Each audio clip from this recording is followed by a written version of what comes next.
शादी में ताखीर हो रही है, तो आज मैं आपके साथ एक नहायत आसान और मुजर्रब वजीफा शेयर कर रहा हूँ। इंशाअल्लाह अल्लाह के फजल व करम से जल्द निकाह के असबाब पैदा होंगे।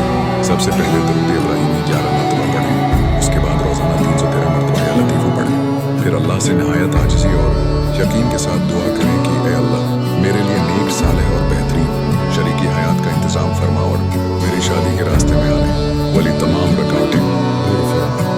आखिर में दोबारा 11 मरतबा दरूद इब्राहिमी पढ़ लें। इस वजीफे को मुसलसल 21 दिन तक करें। बेहतर है कि अशा की नमाज के बाद या फजर के बाद सुकून के साथ पढ़ा जाए। वजीफा करते वक्त दिल में कामिल यकीन और अल्लाह पर भरोसा रखें, क्योंकि कबूलियत सिर्फ अल्लाह के हुक्म से होती है। याद रखें, वजीफा दुआ का एक जरिया है, असल कारसाज अल्लाह रब्बुल इज़्ज़त की ज़ात है। इसलिए नमाजों की पाबंदी करें, गुनाहों से बचें और दीन की खिदमत को अपनी ज़िंदगी का हिस्सा बनाएं। अल्लाह आपकी जायज़ मुरादें पूरी फरमाए, नेक और मुबारक रिश्ता अता फरमाए और आपकी ज़िंदगी में खुशियाँ और आसानियाँ पैदा फरमाए।